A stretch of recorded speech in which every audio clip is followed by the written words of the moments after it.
はい、今回はですね、当院でもよく行われている脂肪注入放狂についてリスクを語っていこうかなと思うんですけどね、当院のナース2人と、いつもオペやってるので、3人で語っていって、また、うちのね、動画撮影兼編集者の慶一郎君もいるので、慶一郎君はね、医療者じゃないので、わからないこともあると思うので、視聴者目線の回答ができるかなと思うので、語っていこうかなと思いますね。じゃあまず、一般的にね、僕がいつもね、脂肪注入放狂でね、言っているリスクが3つあるんですが、ちょっと、じゃあ1つずつ言ってもらってもいいですか。どうぞ。感染、そうですね。やっぱりね、脂肪注入放狂で一番ね、起こしたくないものが感染なんですよね。で、感染っていうのはね、どんな施術でも起こるんですけど、例えばヒアルロン酸とかでもそうですし、ドリフトとかでもそうですし、二重の埋没とかでも、どんな簡単な処置でも起こるんですよね。で、赤みとか痛みとか腫れとか発熱とか、そういうものがあった場合は、ちょっとすぐにね、言ってもらったらいいかなと思うんで、大体は抗生剤の点滴を流してあげると改善するんですけど、中にはね、僕は経験したことはないんですけど、一回注入した脂肪を取り出さないといけないっていう事例もあるのでね、やっぱりその一番怖いものの一つが感染だと思うので、そこはね、しっかりと分かった上で受けるのがいいかなと思いますね。はい。はい、しこり。感染としこりですね、正直ね。そう。で、当院のね、うちのナースはね、脂肪放棄を受けたことがあるんですね。いつ受けたんだっけ？ 1年2ヶ月前ぐらい。1年2ヶ月前ぐらいね、受けて。それ1回目初めてですか？はい。ファーストタイム。おー、ファーストタイムね。受けられたということで、どれぐらい上がりましたか、ちなみに。2、3カップすごい。本当？どれぐらい入れたんですか？ 420。420？合計800。やばそれで移動してここにしこりがあるってことなんかここにしこりがね、あるんですけどね。それはダメ？言ったらダメ？ピース。いや、いいです。バストもね、多く入れれば大きくなるってわけじゃないんですけどね、パンパンになればなるほど、圧がかかって、脂肪細胞に圧がかかってストレスになって、それが死んで硬くなってしこりになるっていうのがあるんですけど、やっぱりね、どうしても、400とかね、僕最近全然入れてないですね。以前、グラビアアイドルの人とかでね、すごい大きくしたいっていうので、希望されてた方とか入れて、案の定しかりになったので、もうやめようと思って入れてないんですけど、基本的には300以下に抑えることが多いかなと思いますね。なんでちょっとね、結構多めには入れたとは思うんですけどね。ちなみに、慶一郎君は、放狂の種類とかわかりますか？最近はちょっと。最近はさすがに勉強して、何がありますか？脂肪注入放狂と、シリコンバック放狂。すごい。ハイブリッド。すごい。そう、この3つなんですよね。で、他にね、なんかいろんなヒアルロン酸放狂とかね、血液再生放狂とか、なんとか脂肪再生放狂とか、いろいろなんか派生してよくわかんないのはあるんですけど、一応、世界中で認められている放狂はこの3つですね。脂肪を注入してお胸を大きくするものと、こういったシリコンをね、入れて大きくするもの。欧米とかだとね、一番やっぱりシリコンバック放狂が多いですけど、で、その2つを組み合わせてハイブリッド放狂っていうのがあるんですけど、やっぱりね、この異物を入れることによってね、人工感が出てしまうのが、シリコンバック放狂。ハイブリッド放狂はね、その上からコーティングするから、なかなか滑らかにはなるんですけど、実際男性目線からして放狂している女性はどうなんですか？全然ありですね。ありですね。意外となんか放狂 NG っていう人多いよね。男の人。ひもこのいなんか。というか実際にわかるんですかね。そう、多分わかんないと思うんだよな。ね。シリコンのことを言ってるんじゃないですか。脂肪だと OK なの？わからないと思う。わかんないから。で、多分ハイブリッド放狂とかわかんないと思うんだよな。普通の人だと。放狂イコールシリコンみたいな。なるほどね。普通の男性からすると。今ってどうなんだろうね。なんか確かに脂肪放狂って知らんかった。なるほどね。じゃあ普通の人は大体こういう異物を入れてやるのが放狂だと思ってるから、脂肪放狂という概念がそもそも、田舎にはないのかもしれない。俺も知らなかったし。脂肪放狂、当院でもよく行われているんですが、やっぱり絶対バレないじゃないですか、脂肪放狂。そう。そこはね、かなり利点ではあるんですけど、そういった感染とかね、しこりとか、あと一つあるんですよね。ちょっとどっちか言ってください。何？胸が定着しないとか？そう。リスクっていうか、デメリットですよね。やっぱり脂肪放狂をすごい、さっきも言ったんですけど、多めに入れたとしても、やっぱ押されて、圧がかかって、結局定着するのは、よくて半分って僕は常に言ってるんですけど、半分残ればいい方じゃない？どうです うん。 7 割とか残ってる人いる？たまにいるけど、うんうんうん本当に稀。だからまあ受けるとしたら、1回で 1.5 カップ、よくて2カップぐらい上がればすごいいいんじゃないですかっていうふうに僕は説明してますね。で、たまにやっぱりね、ダウンタイムの過ごし方とか、あとどうしても皮膚の張りがね、すごい悪い人の、授乳後とかすごい伸びている人だとね、定着いいんですけど、そのスペースがあるので、ただ細い方でね、ちょっとパツパツ感ある人だと、1カップずつとかになっちゃうこともあるので、やっぱそこがね、ちょっと読めないですよね、本当に。なんかこの人定着しそうとかあります？この今までやってきた経験の中で。脂肪の質がいいとか？ああ、確かにね。太もものなんか綺麗な脂肪の人とかがいいかもしれないね。なんか稀にめっちゃ硬い人いるよね。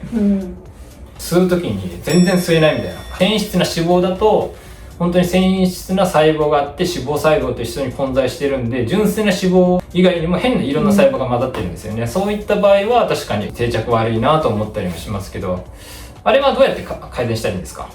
ドロドロの脂肪を綺麗な脂肪にするためには。無理だよ。無理遠心分離めっちゃかけるとか。いやいや、遠心分離をかけるのは、水分と脂肪を分ける。ただそれだけだから。ああ、なるほど。ちょっと僕その辺が詳しくないのでいつもやってもらってるんですけど。繊維質が多いものは、とりあえず繊維質のけられるものはのける。ああ、なるほどね。もうそいつはもう邪魔と。でもやっぱ腰とかね、なんか中性の人とかは結構硬い場合が多いんで、そういう時はね、確かに脂肪の質って結構大事かなと思うんで、太ももが一番いいよね。太ももは結構柔らかい脂肪が多いんで、僕的には腰とか、あとどこだろう、肩とかか。まあその背中はね、背中は結構ね、外から繊維質で硬い脂肪なんで、結構脂肪補強だとね、定着率は若干落ちたりはしますけどね。なんかよく例えられるのは、満員電車に乗った時にぎゅうぎゅうのところに脂肪細胞がたくさん張ると、その人たちはストレスを浴びてるわけですよ。でストレスを浴びちゃうと結構その酸化反応とかで脂肪が壊死したりとか液状化してしこりになっちゃうっていうのとか、あと流れたりするので、そのスペースがいっぱいあるところに入れてあげると、血液もね、新しい血管が飛びやすいっていうのがあるので、それは確かにいいかなと思いますけどね。いい議論ができておりますね。なんか術前に脂肪補強でリスクを減らすためにできることとかなんかあります？禁煙ね、大事ですね。そう。でも本当に術前と術後。禁煙できれば1ヶ月前からで、術後は1.5 ヶ月ぐらいは禁煙してもらった方が、手術中の痰の量とかも全然違いますし、入れた細胞に血液がね、やっぱり新しい血管が生えていかないといけないんですけど、タバコ吸ってるとね、その新生血管、新しい血管を生やす機能を阻害してしまうっていうのがあるので、そこはちょっとね、タバコは禁煙してもらったらいいかなと思いますね。ちなみにタバコ吸われてる人はいますか、この中に？いましたそこに隠れてる女の人がタバコ吸ってるということでね、もし放棄するときは禁煙をしてもらったらいいかなと思いますけどね。はい。あと何かあるかな？食べ物。食べ物ね。例えば何食べたらいいですか？豆乳。豆乳。豆、大豆。そういえばなんか毎日豆乳生活してる。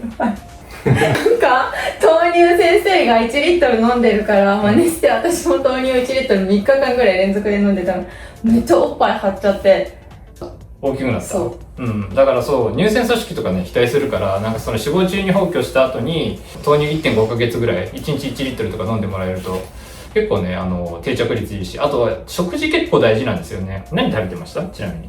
私めっちゃ食べてました。何食べてたの？1日で、カレーラーメン、たこ焼きとか。やばい炎症犯。これが多分しこりの原因ですね、きっと。これにしこりができたと言っても過言ではない。そう。いやでも食べた方がいいって。いや、そうやって言うんですよ。よく知らないドクターはね、ハーバード大学とかで、めっちゃ研究されてるんだよ。その炎症を起こす食べ物、炎症を起こさない食べ物って言って。でジャンキーな食べ物は本当にダメで。いやでもジャンキーじゃない、カレーと糖質の塊。カレーとたこ焼きとラーメン。ラーメンはやばいっしょ。豚骨じゃん。醤油。油分がいっぱいねあるから、唐揚げとかね。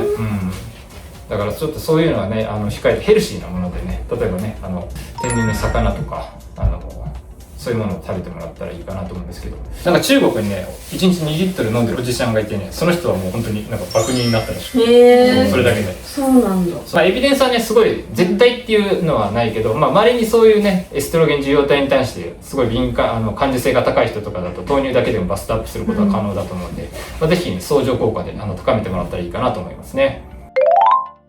で僕はね結構ね気にしてるのは、結構遠方からも受けに来てくれるじゃないですか。その時にやっぱ感染ですよね。感染っていつぐらいに起こります？ちなみに。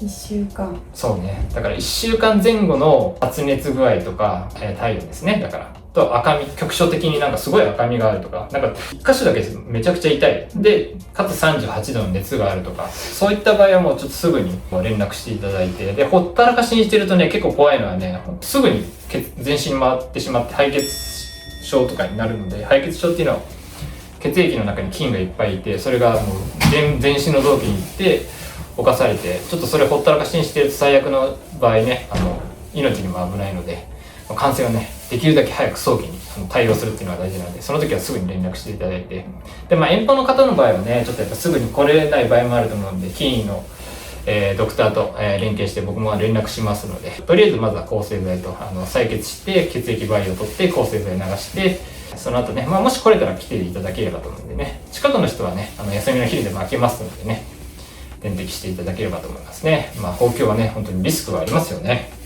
やっぱこうやってね、女性が体を張ってね、バストを大きくしてるっていうのはどうですか？どうですか？何やってるいや、やっぱ、あれだよ、女性は別に男性のためにバストをまあまあアップさせようとしてるわけではないからそれは知ってますね。でもなんかやっぱ放狂した女の子とは嫌だとかいうね、特になんか田舎の人とか結構ね、放狂に対してすごいありますよね。日本人ならではのあれですかね。確かにそう。だから放狂してる女なんてみたいな。今もある？徳島は。やるんじゃないかな。あるかな。そうだよね。確かにね。時代が一歩後。そう。50年ぐらい遅れてるから。今の 3G なんで、徳島。やばい。ちょっと話がそれてきた。ということでね、死亡放棄でね、抑えておきたいリスクとしてはね、ちょっとおさらいなんですけど、はい。まず一つ目は、感染。はい。しこり。そして最後は定着率ですね。だからこの3つをね、抑えて、まず最初に感染、1週間以内に感染が起こる可能性があるので、その兆候をしっかり見極める。で、しこりが起こるとするとですね、最低3ヶ月後から、明らかにできそうな時は1ヶ月ぐらいから触れることはあるんですけど、3ヶ月以降、半年ぐらいでね、当院だとエコーさせていただいて、しこりがあるかどうかを確認して、しこりは別に置いといてもいいんですけど、多分1センチ以上あると触れて気になると思うので、取ることは可能なので、その時はね、一緒に相談しながらどうするかっていうのを考えていく感じですね。で、最後、定着率の差なんですけど、やっぱりせっかくね、高いお金を払ってね、入れるので、少しでも残った方がいいと思うので、私たちがお勧めしているのは、禁煙と徹底した食事。これが大事だと思うので、ぜひ参考にしてみてください。はい。では今後もね、脂肪吸引や放狂を中心とした投稿を行っていくので、よかったらチャンネル登録といいねよろしくお願いします。それでは。